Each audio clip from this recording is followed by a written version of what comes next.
Friends, ನಮಸ್ಕಾರ. AVK hobby ಐಡಿಯಾಸ್ಗೆ ಸ್ವಾಗತ. ಇವತ್ತಿನ ವಿಡಿಯೋದಲ್ಲಿ ನಾನು ಒಂದು ಬೇಸಿಕ್ ಟೈಲರಿಂಗ್ನ ಒಂದು ವಿಷಯನ ಹೇಳ್ತಾ ಇದ್ದೀನಿ. ಅದಕ್ಕೂ ಮುಂಚೆ ನೀವು ಇದೇ ಫಸ್ಟ್ ಟೈಮ್ ನನ್ನ ಚಾನೆಲ್ನ ವಿಡಿಯೋನ ನೋಡ್ತಿರೋದು ಅಂತ ಆದರೆ ನನ್ನ ಚಾನೆಲ್ AVK ಹಾಬಿ ಐಡಿಯಾಸ್ಗೆ ಸಬ್ಸ್ಕ್ರೈಬ್ ಆಗೋದಕ್ಕೆ ಮರಿಬೇಡಿ. ಹಾಗೂ ಪಕ್ಕದಲ್ಲೇ ಇರೋ ಬೆಲ್ ಬಟನ್ನ ಕ್ಲಿಕ್ ಮಾಡಿ ಆಲ್ ಅಂತ ಆಪ್ಷನ್ ಚೂಸ್ ಮಾಡಿದರೆ ನಾನು ಹಾಕೋ ಪ್ರತಿ ವಿಡಿಯೋದ ನೋಟಿಫಿಕೇಶನ್ ನಿಮಗೆ ಬರುತ್ತೆ. ಮತ್ತು ಎಲ್ಲರಿಗಿಂತ ಮುಂಚಿತವಾಗಿ ನಿಮಗೆ ವಿಡಿಯೋನ ನೋಡೋದಕ್ಕೆ ಸಹಾಯ ಆಗುತ್ತೆ. ಬನ್ನಿ ಫ್ರೆಂಡ್ಸ್, ಇವತ್ತಿನ ವಿಡಿಯೋದಲ್ಲಿ ಬೇಸಿಕ್ ಟೈಲರಿಂಗ್ನ ಟಾಪಿಕ್ ಏನು ಅಂತ ನೋಡ್ಬಿಡೋಣವಾ. ನೋಡಿ ಫ್ರೆಂಡ್ಸ್, ಎಲ್ಲ ನಾವು ಪರ್ಫೆಕ್ಟ್ ಆಗಿ ಟೈಲರಿಂಗ್ ಮಾಡಬೇಕು ಅಂತಿದ್ದಾಗ ನಮಗೆ ಮೆಜರ್ಮೆಂಟ್ ಅನ್ನೋದು ತುಂಬಾನೇ ಇಂಪಾರ್ಟೆಂಟು. ಈ ಮೆಜರ್ಮೆಂಟ್ ಒಂದು ಪರ್ಫೆಕ್ಟ್ ಆಗಿಬಿಟ್ರೆ ನಾವು ಬ್ಲೌಸು, ಚೂಡಿದಾರ್, ಡ್ರೆಸ್ ಮತ್ತು ಉಳಿದ ಎಲ್ಲ ಬಟ್ಟೆನೂ ನಾವು ಕರೆಕ್ಟಾಗಿ ಸ್ಟಿಚಿಂಗ್ ಮಾಡ್ಬೋದು. ಈ ಇದನ್ನೆಲ್ಲ ಕರೆಕ್ಟಾಗಿ ಸ್ಟಿಚಿಂಗ್ ಮಾಡಬೇಕು ಅಂತಿದ್ರೆ ಮೆಜರ್ಮೆಂಟ್ನ ಹೇಗೆ ತಗೋಬೇಕು ಮತ್ತು ಎಲ್ಲಿಂದ ಎಲ್ಲಿಗೆ ಯಾವ್ಯಾವ ಮೆಜರ್ಮೆಂಟ್ ಅಂತ ಏನೇನು ಹೆಸರಿರುತ್ತೆ ಅನ್ನೋದನ್ನು ನಾವು ಫಸ್ಟು ಈ ಕ್ಲಾಸ್ನಲ್ಲಿ ತಿಳ್ಕೊಳ್ಳೋಣ. ಆವಾಗ ನಿಮಗೆ ನೆಕ್ಸ್ಟ್ ನಾನು ಹಾಕೋ ಅಂದರೆ ನೆಕ್ಸ್ಟ್ ಕ್ಲಾಸಸ್ನ ಸ್ಟಾರ್ಟ್ ಮಾಡಿದಾಗ ಅಂದರೆ ಜಬ್ಲ ಅಥವಾ ಮಕ್ಕಳ ಬಟ್ಟೆ ಇದನ್ನೆಲ್ಲ ಸ್ಟಾರ್ಟ್ ಮಾಡ್ತೀನಲ್ಲ, ಆವಾಗ ನಿಮಗೆ ಮೆಜರ್ಮೆಂಟನ್ನು ನಾವು ಬರ್ಕೊಂಡಾಗ ಇಲ್ಲಿಗೆ ಈ ಮೆಜರ್ಮೆಂಟ್ಗೆ ಹೀಗೆ ಕರೀತಾರೆ ಅಂತ ನೀಟಾಗಿ ಎಕ್ಸ್ಪ್ಲೇನ್ ಮಾಡೋ ಅಗತ್ಯ ಇಲ್ಲ. ನಾನು ನೆಕ್ಸ್ಟು ಶೋಲ್ಡರ್, ಚೆಸ್ಟ್ ಅಂದ ತಕ್ಷಣ ನಿಮಗೆ ಕರೆಕ್ಟಾಗಿ ಐಡಿಯಾ ಬಂದ್ಬಿಡತ್ತೆ. ಈ ವಿಡಿಯೋನ ಕರೆಕ್ಟಾಗಿ ನೀವು ಫಸ್ಟಿಂದ ಲಾಸ್ಟ್ವರೆಗೂ ಕರೆಕ್ಟಾಗಿ ನೋಡ್ಕೊಳ್ಳಿ. ಆವಾಗ ನಿಮಗೆ ಯಾವ್ಯಾವ ಮೆಜರ್ಮೆಂಟ್ಗೆ ಹೇಗೆ ಏನಂತ ಕರೀತಾರೆ ಮತ್ತು ಆ ಮೆಜರ್ಮೆಂಟ್ನ ಎಲ್ಲಿಂದ ಎಲ್ಲಿಗೆ ತಗೋಬೇಕು ಅನ್ನೋದ ಸಂಪೂರ್ಣ ವಿವರ ನಾನು ಇವತ್ತಿನ ಬೇಸಿಕ್ ಕ್ಲಾಸ್ನಲ್ಲಿ ಕೊಡ್ತಾ ಇದ್ದೀನಿ ಫ್ರೆಂಡ್ಸ್. ನೋಡಿ, ನಾವು ಇವತ್ತು ಫಸ್ಟು ನೋಡಿ ಹೇಳ್ತಾ ಇದ್ದೀನಿ ನಾನು, ಮೆಜರ್ಮೆಂಟಲ್ಲಿ ಎರಡು ಪಾರ್ಟನ್ನ ನಾವು ಮಾಡ್ಬೋದು. ಒಂದು ಡೈರೆಕ್ಟ್ ಬಾಡಿ ಮೆಜರ್ಮೆಂಟ್ ಅಂತ, ಮತ್ತೊಂದು ಚೆಸ್ಟ್ ಮೆಜರ್ಮೆಂಟ್ ಸಿಸ್ಟಮ್ ಅಂತ. ಅಂದರೆ ಎರಡು ಮೆಜರ್ಮೆಂಟ್ ಸಿಸ್ಟಮ್ ಇದೆ. ಅಂದರೆ ಡೈರೆಕ್ಟ್ ಬಾಡಿ ಮೆಜರ್ಮೆಂಟ್ ಅಂದರೆ ನಾವು ಬಟ್ಟೆ ಯಾರಿಗೆ ಸ್ಟಿಚ್ ಮಾಡ್ತೀವಿ ಅಥವಾ ನಮಗೆ ಸ್ಟಿಚ್ ಮಾಡಿದಾಗ ನಾವು ನಮ್ಮ ಬಾಡಿ ಮೆಜರ್ಮೆಂಟನ್ನ ತಗೊಳ್ಳೋದು. ಮತ್ತು ಚೆಸ್ಟ್ ಮೆಜರ್ಮೆಂಟ್ ಸಿಸ್ಟಮ್ ಅಂದರೆ ನಮಗೆ ಚೆಸ್ಟ್ನ ಅಳತೆ ಒಂದು ಗೊತ್ತಿದ್ರೆ ಸಾಕು, ನಾವು ಉಳಿದ ಎಲ್ಲ ಮೆಜರ್ಮೆಂಟ್ನು ನಾವು ಕರೆಕ್ಟಾಗಿ ಹಾಕ್ಕೊಂಡು ಹೋಗ್ಬೋದು. ಈ ಎರಡರಲ್ಲಿ ನಾನು ಫಸ್ಟು ಡೈರೆಕ್ಟ್ ಬಾಡಿ ಮೆಜರ್ಮೆಂಟು ಅಥವಾ ಡೈರೆಕ್ಟ್ ಮೆಜರ್ಮೆಂಟ್ ಸಿಸ್ಟಮ್ನ ನಾನು ನಿಮಗೆ ಇವತ್ತು ಹೇಳ್ತಾ ಇರೋದು. ಬನ್ನಿ ಫ್ರೆಂಡ್ಸ್, ಇದರಲ್ಲಿ ಫಸ್ಟ್ ನೋಡೋಣ ಶೋಲ್ಡರ್ ಅನ್ನೋದು. ನೋಡಿ, ನಾನಿಲ್ಲೊಂದು ಡಯಾಗ್ರಾಮ್ ಹಾಕಿದ್ದೀನಿ ಬಾಡಿ ಸ್ಟ್ರಕ್ಚರ್ನ.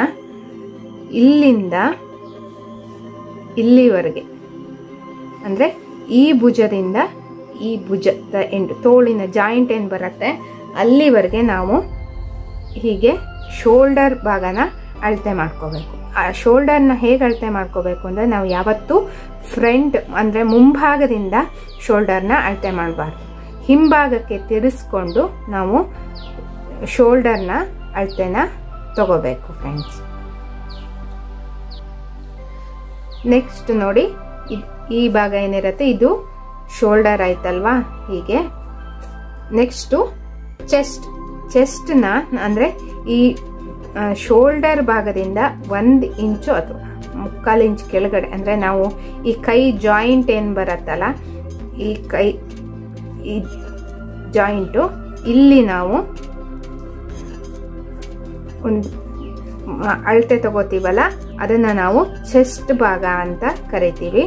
ನೋಡಿ, ನಾನು ಇಲ್ಲಿ ಬರೆದು ಬಿಡ್ತೀನಿ. ಶೋಲ್ಡರ್ ಮತ್ತೆ ಈ ಭಾಗಕ್ಕೆ ನಾವು ಚೆಸ್ಟ್ ಅಂತ ಕರಿತೀವಿ. ಈ ಚೆಸ್ಟ್ನ ನೋಡಿ, ಈ ಜಾಯಿಂಟ್ ಏನಿರತ್ತೆ ಇಲ್ಲಿಂದ ಇಲ್ಲಿವರೆಗೆ ಈ ಭಾಗನ ನಾವು ಚೆಸ್ಟ್ ಅಂತ ಕರಿತೀವಿ. ಈ ಅಳತೆನೂ ನಮಗೆ ಪರ್ಫೆಕ್ಟ್ ಆಗಿ ಇರಬೇಕು. ಆವಾಗ ನಮಗೆ ಪರ್ಫೆಕ್ಟ್ ಡ್ರೆಸ್ಸು ಅಥವಾ ಯಾವುದು ಬಟ್ಟೆ ಸ್ಟಿಚ್ ಮಾಡಿದರೆ ನಮಗೆ ಅಳತೆ ಕರೆಕ್ಟಾಗಿ ಬರುತ್ತೆ, ಎಲ್ಲೂ ಫಿಟ್ಟಿಂಗ್ ಮಿಸ್ ಆಗಲ್ಲ. ನೆಕ್ಸ್ಟ್ ನೋಡಿ, ವೆಸ್ಟ್ ಅಂತ ಬರುತ್ತೆ. ವೆಸ್ಟ್ ಅಂದರೆ ಈ ಭಾಗ, ಅಂದರೆ ಈ ಭಾಗ ನಾನು ಲೈನ್ ಹಾಕಿದ್ದೀನಲ್ಲ, ಈ ಭಾಗಕ್ಕೆ ನಾವು ವೆಸ್ಟ್ ಅಂತ ಕರಿತೀವಿ. ನಿಮಗೆ ಒಂದು ಈಸಿಯಾದ ಟ್ರಿಕ್ಸ್ನ ನಾನು ಹೇಳ್ಕೊಡ್ತೀನಿ. ನೀವು ಯಾರದೇ ಬಾಡಿ ಮೆಜರ್ಮೆಂಟ್ ಬೇರೆಯವ್ರದ್ದು ಏನಾದ್ರು ತಗೋಬೇಕಿದ್ರೆ ಅವರನ್ನ ಸ್ಟ್ರೈಟ್ ಆಗಿ ನಿಲ್ಲಿಸಿರ್ತೀರಲ್ವಾ, ಸ್ಟ್ರೈಟ್ ಆಗಿ ನಿಲ್ಲಿಸಿದಾಗ ಅವರ ಮೊಣಕೈ ಭಾಗ ಏನಿರತ್ತೆ, ಈ ಮೊಣಕೈ ಭಾಗ ಬರುತ್ತಲ್ಲ, ಈ ಮೊಣಕೈ ಭಾಗ ನೋಡಿ, ಇಲ್ಲಿ ಮೊಣಕೈ ಭಾಗ ಬಂದಿದೆ. ಈ ಮೊಣಕೈ ಪಾರ್ಟು ಈ ಬಾಡಿಗೆ ಹೀಗೆ ಟಚ್ ಆಗತ್ತಲ್ವಾ, ಈ ಟಚ್ ಆಗೋ ಪಾರ್ಟ್ನ ನಾವು ವೆಸ್ಟ್ ಪಾರ್ಟ್ ಅಂತ ಕರಿತೀವಿ. ಇದನ್ನು ಸಹ ನಮಗೆ ಬಟ್ಟೆ ಸ್ಟಿಚ್ ಮಾಡಬೇಕಿದ್ರೆ ತುಂಬ ಇಂಪಾರ್ಟೆಂಟ್ ಪಾಯಿಂಟ್. ಇದು ನಮಗೆ ತುಂಬ ಇಂಪಾರ್ಟೆಂಟ್ ಆಗುತ್ತೆ. ಅಂದರೆ ನೀವು ಕರೆಕ್ಟಾಗಿ ಸ್ಟ್ರೈಟಾಗಿ ನಿಂತ್ಕೊಳ್ಳಿ ಅಂತ ಹೇಳಿ ಆವಾಗ ನಮಗೆ ಈ ಮೊಣಕೈ ಭಾಗ ಎಲ್ಲಿ ಟಚ್ ಆಗತ್ತೆ ಅಂತ ನೋಡ್ಕೊಳ್ಳಿ. ಆವಾಗ ನಿಮಗೆ ವೆಸ್ಟ್ ಪಾರ್ಟು ಕರೆಕ್ಟಾಗಿ ಮೆಜರ್ಮೆಂಟ್ ತಗೊಳ್ಳೋಕ್ಕೆ ಸಿಗತ್ತೆ. ನೆಕ್ಸ್ಟು ಹಿಪ್ಪು ಅನ್ನೋದು ಸಹ ನಮಗೆ ತುಂಬಾ ಇಂಪಾರ್ಟೆಂಟ್ ಆಗುತ್ತೆ ಮೆಜರ್ಮೆಂಟಲ್ಲಿ. ಇದನ್ನು ಸಿಟ್ ಅಂತಾನು ಕರಿತೀವಿ. ಈ ಭಾಗ ಅಂದರೆ ನಾವು ಹಾಗೆ ಸ್ಟ್ರೈಟಾಗಿ ನಿಲ್ಲಿಸ್ಕೋಬೇಕು, ಯಾರು ಮೆಜರ್ಮೆಂಟ್ ತಗೋತೀವೋ ಅವರದ್ದನ್ನು. ಆವಾಗ ನಮಗೆ ಈ ಕೈ ಭಾಗ ಏನು ಟಚ್ ಆಗತ್ತಲ್ವಾ, ಅಂಗೈ ಭಾಗ, ಈ ಭಾಗ ಬಾಡಿಗೆ ಟಚ್ ಆಗತ್ತಲ್ವಾ, ಆ ಪಾರ್ಟನ್ನು ನಾವು ಹಿಪ್ ಅಂತ ಕರಿತೀವಿ. ನೋಡಿ, ಇಲ್ಲಿ ಟಚ್ ಆಗಿದೆ, ಈ ಪಾರ್ಟ್ನ ನಾವು ಹಿಪ್ ಅಥವಾ ಸಿಟ್ ಅಂತ ಕರಿತೀವಿ.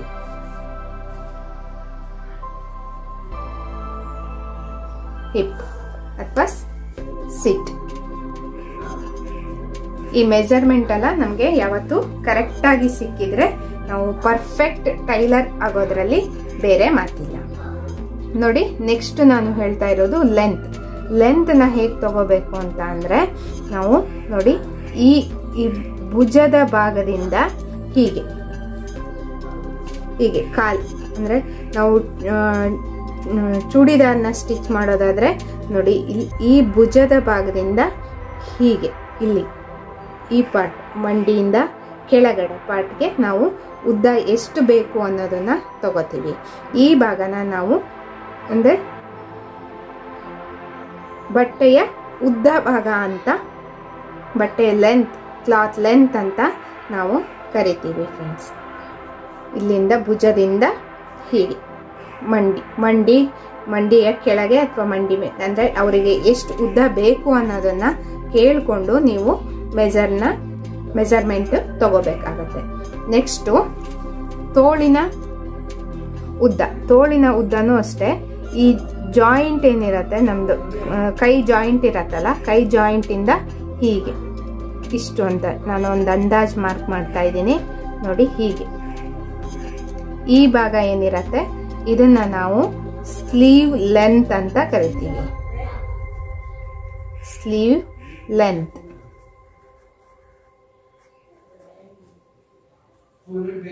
ಲೆಂತ್ ಅಂತ ಕರಿತೀವಿ. ಮತ್ತೆ ನೋಡಿ ನೆಕ್ಸ್ಟ್ ನೋಡಿ ತೋಳಿನ ಸುತ್ತಳತೆ. ಈ ಪಾರ್ಟ್ ಏನ್ ಬರುತ್ತೆ ಅಂದ್ರೆ ತೋಳಿನ ಸುತ್ತಳತೆನ ಹೀಗೆ, ಅಂದ್ರೆ ತೋಳಿನ ಸುತ್ತಲೂ ಹಿಡ್ಕೊಂಡು ತಗೋಬೇಕಾಗತ್ತೆ. ಅವಾಗ ನಮ್ಗೆ ತೋಳಿನ ಸುತ್ತಳತೆ ಅಂದ್ರೆ ಸ್ಲೀವ್ಸ್ ವಿಡ್ತ್ ಸಿಗತ್ತೆ.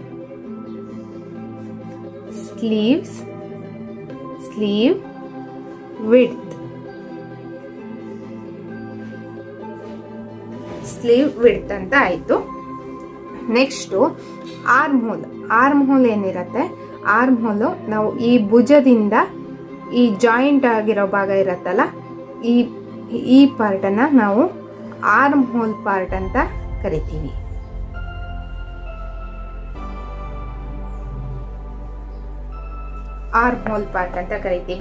ನೋಡಿ, ನೀವು ಇಷ್ಟನ್ನ ಮೆಜರ್ಮೆಂಟ್ ನಾನು ಹೇಳಿದ್ನಲ್ವಾ.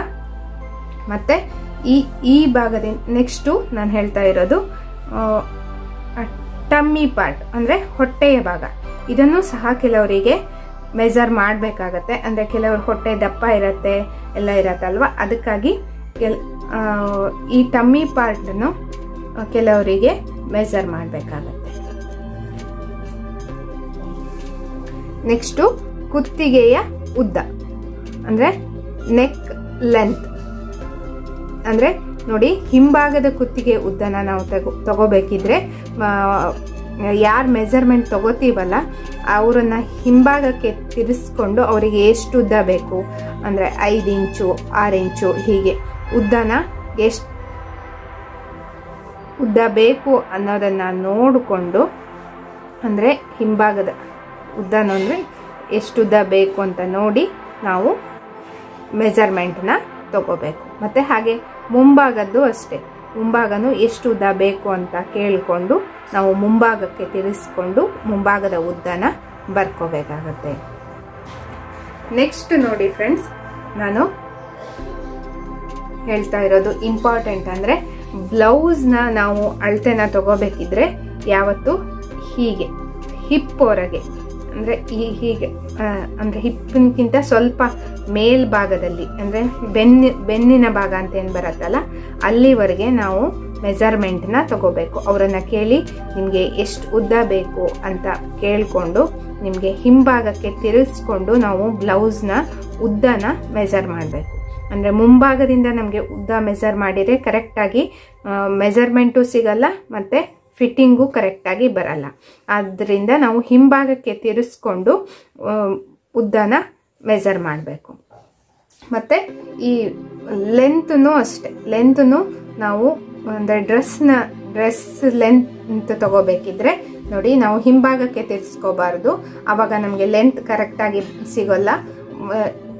ಮುಂಭಾಗಕ್ಕೆ ತಿರ್ಸ್ಕೊಂಡು ನಾವು ಲೆಂತ್ನ ಡ್ರೆಸ್ಗೆ ತಗೋಬೇಕು.